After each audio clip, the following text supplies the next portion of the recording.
What's up, y'all? You know what time it is? It's about to be that time.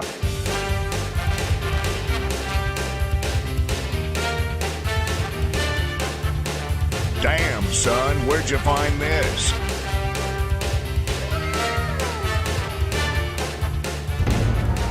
What you say?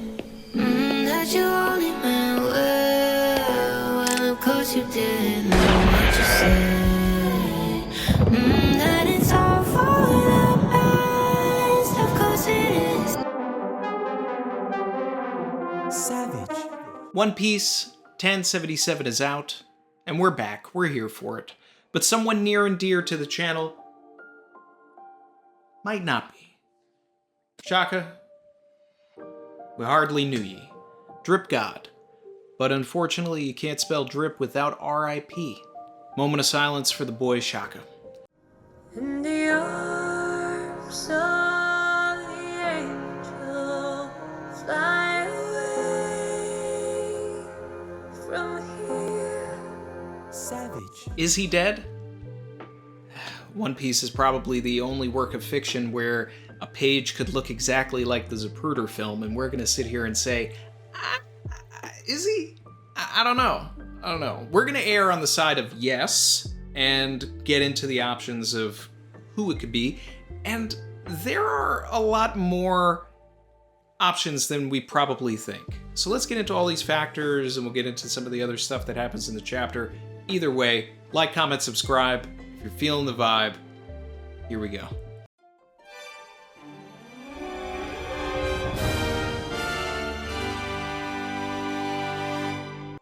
So Shaka comes down some stairs, he finds Vegapunk, he finds the Cypher Pull agents, and Vegapunk turns and says, "Hey, who's that with you?" Now, this could be read a number of ways. One, Vegapunk can see who it is and doesn't know who it is.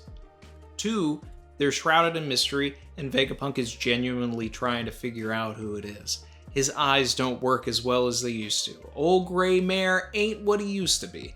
I'm going to err on the side of Vegapunk just can't see who it is, because if we start talking about who Vegapunk doesn't know, then we're basically trying to bring people that are outside this situation inside.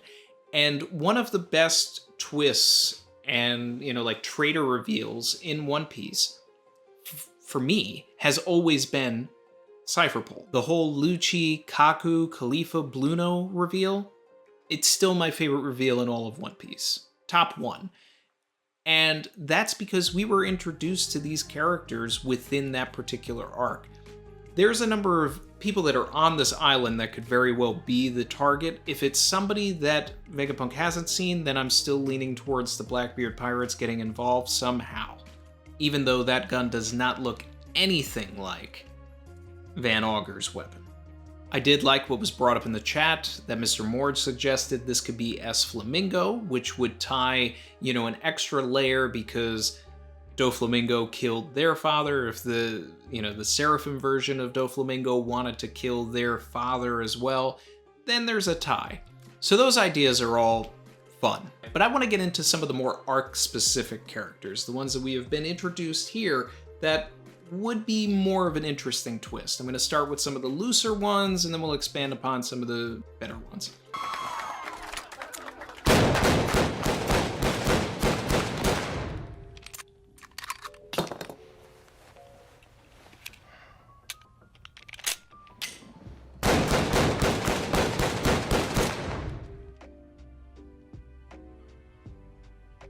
Who killed Shaka? Savage. First, Atlas. This one is really loose to me. I don't really see Atlas being the traitor, but if they are, I'm gonna say, see, I knew there was something about that Atlas, because I've never really liked the character. They've had some suspect lines talking about how they can change their appearance. That seems to be what people are gravitating towards. Parvision was talking about how Atlas was one of the moons of Saturn. That's interesting. But I believe in 1078, we're going to cut to Atlas, Robin, and Chopper, and we'll see what they're up to. Now, if Robin and Chopper are knocked out, then hey, it's Atlas. Moving on. York. This one's kind of interesting. It would be very similar to the Conjurer reveal, because we would have this character that was basically playing dumb the entire time, and then they kind of have this like pudding transformation where they're just evil, and they're just like, this is what you get for making me go to the bathroom for you guys. You got the Oda joke built into it, working together with the Seraphim, got de-petrified off screen, and then went to kill Vegapunk and, has the alibi. There's a way to do that one, but it's not my favorite. Next up, Edison. Yes, he got packed up this chapter, but he still doesn't have alibis for certain situations that have happened in the past. He wasn't around when the Frontier Dome, collapsed. He, was really studying the Straw Hats. He had these inventions that he wanted to use. Where are those? What came into play there? Did he make a duplicate of himself? People are talking about a Shaka duplicate. I don't even want to get into that. I know that there are 2 members of Daft Punk, but I just don't want that, because then what it's going to do is create a trope where if we see anything graphic or gruesome in One Piece, it's like, there's a duplicate, there's something, that's the only way Oda would have given us this because it's not real. And I just want to have some faith in Oda that it's real. So maybe Edison. My top choice though, Stussy.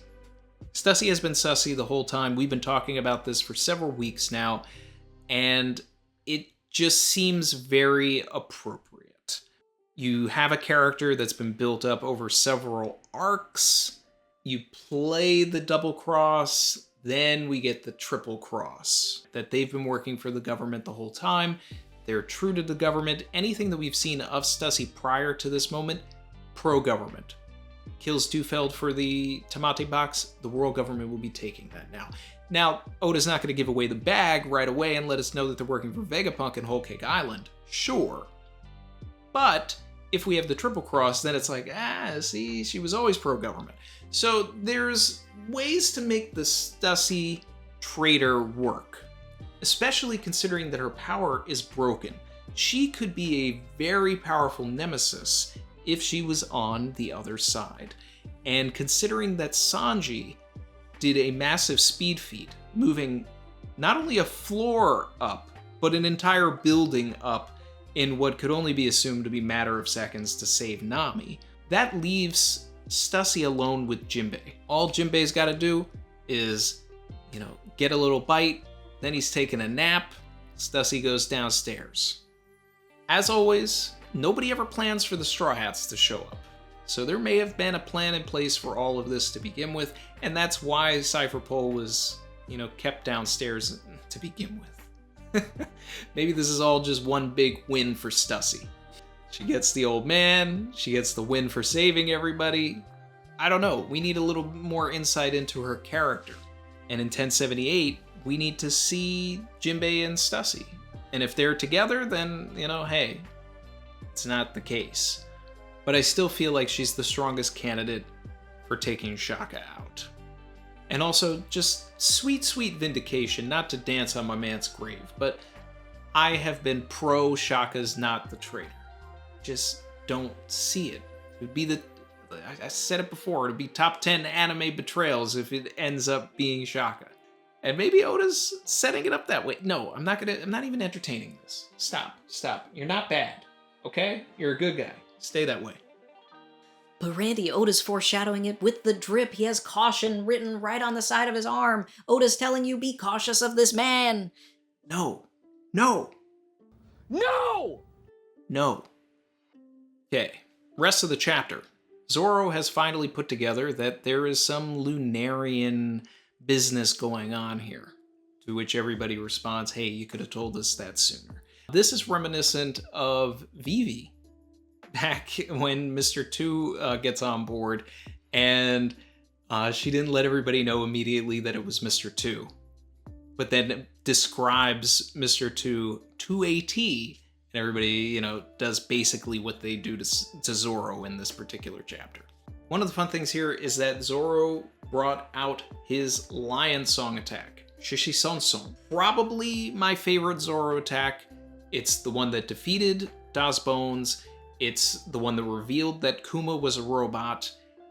It's He used an unnamed version of it to take out Apu, and I'm pretty sure he used it against King as well.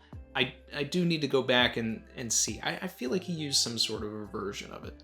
And if that's the case, then that means that Zoro used this attack on basically every facet of what S-Hawk is.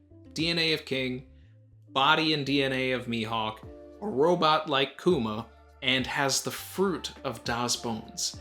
So it's very fitting, and I feel like this really should just be Zoro's one-on-one to show that he's surpassed like all of this, but it's okay. We're here for it. Zoro was able to give them the lowdown on the weakness of the Seraphim, so we're going to be able to get into some actual fighting now. Also, Oda is the master of just having heroes and villains team up. It's subtle, but I really love the Lucci line where he kind of gives Zoro his respect after he tells him the weakness. He's just like, no, that helps. Now we can actually fight it. Like, that's one of the coolest Lucci moments in the entire series there. It's subtle, but I love it. As expected, Sanji is going to be S-Shark's opponent, and this was expected because basically Oda's got to show that Sanji is above Jinbei. You know, even if the bounties, you know, don't reflect that or anything like that, Sanji is still part of the trio. Even though the trio really is Zoro, Sanji, and Jinbei now. Luffy's in his own echelon as an emperor. But we're not going to get into all of that. The Sanji save, as a Sanji stan, it's not one of the top Sanji saves. It's not one of the top Sanji lines. And it is certainly, you already know, not anywhere close to the top Sanji drip. So I'm just rolling with this. But we did get some heat on feet though. Sanji's eyebrow spun around again, which implies that he may be losing a little bit of himself. And this goes back to things that we were talking about during Onigashima when all of that was going on. I wanted Sanji to be near or save Nami so that she could set him on the right track about, you know, the feelings that Sanji was going through. Like, am I going to lose my humanity? Am I going to lose my emotions? Am I going to turn into my brothers? Well, Nami is somebody that met Sanji's family, someone who knows at the core who Sanji actually is, knows his kindness. She's the person that would be able to pull him from the ledge. So this is a good opportunity to kind of play that and see where that goes and see if we can get to a point where Sanji can utilize this transformation without losing himself by receiving a reminder of who he really is via Nami. I also really like Nami's attack because it looked like it really did some damage. I wanted more of that. That's, you know, I love when Sanji comes in for the save, but I felt like it really undercut what Nami was doing. It looked like she was, you know, up. So it wasn't like she was, you know, losing or anything like that to where Sanji needed to come in at that particular moment. I feel like we could have had 2 pages. I feel like the pacing was just rushed in that particular moment. But we're here. We're in it. Sanji versus Jinbei. Baby Jinbei. Let's go. Chapter opens up with Sentomaru regaling us of the history of Ohara, further emphasizing that this arc is going to end in failure. This is going to be the tragedy arc. Wano was the inversion of Thriller Bark. We're in the archipelago now. Usopp has finally met his match. The man known for taking down every little girl in the story has now finally been taken down by a little girl. It's bound to happen. Lilith, very interesting in this chapter. Her dynamic with Usopp, a lot of fun. Straw Hat level. Straw Hat-like. I like Lilith now. Like, we're getting a little bit of her character. The bubble gun is really cool, even though it's like, hey, you know, Oda's introducing this new thing, you know, that can stop Devil Fruit users also. Meanwhile, he kind of, you know, has thrown Sea Stone and, you know, some other things into the back burner. I digress.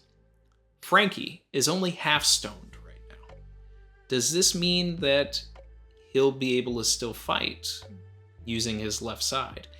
Now, we had talked a couple weeks ago about the possibility that Frankie would get petrified and that he would break, or part of him would break, leading to some Vegapunk level upgrades. Will we get that here? Because that's the way to really inject some drama. If you have a character that can basically Medusa turn people into stone, naturally you've got to break that stone. And if you're going to do it on any of the characters that you have, you might as well do it on the one that is already modified and can just remodify himself.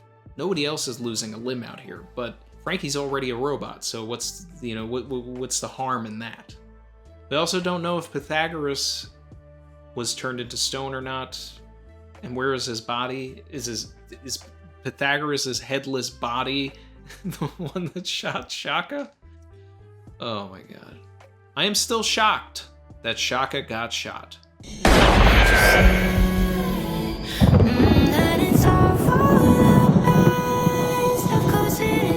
What do I expect in 1078? Catching up with Robin, Chopper, Atlas, that's a must. Seeing what's up with Jinbei and Stussy, that's a must too. Because we didn't get a scene of Sanji leaving them, telling Jinbei to, hey, take care of Stussy, blah, blah, blah. Like, Sanji just appears. So we have to see Jinbei and Stussy. Is he going to be asleep? Another fun thing is, with a massive, crazy panel like what we have at the end of this particular chapter, it'd be fun if the entire chapter 1078 takes place not even on Egghead. Focused all on the Marines that are coming in, go back to Shanks and Elbaf, show us the Cross Guild. I don't know. Keep us guessing. But either way, that's going to wrap things up. Thank you so much for all your support, everybody. We're slowly but surely getting this studio space in order. So thanks for bearing with me in the meantime. Shout out to all of our new and or returning members. Arari, to Sites 318, Jordy McT, Jay Armstrong, Ian Dar, Kevin Abwow, and Ryo. You guys are awesome. All of you. Everybody that supports. We almost have 2 years of membership for some people. That's going to be closing in real soon. Thank you. Yeah. I'm looking forward to 1078. Remember, we're Zolo-boys now, so streams are on Sundays, and we did just have daylight savings, so the time might be, a little different depending on where you're at geographically. But appreciate everybody, and I'll see you guys soon. Like, comment, subscribe if you're feeling the vibe. Later.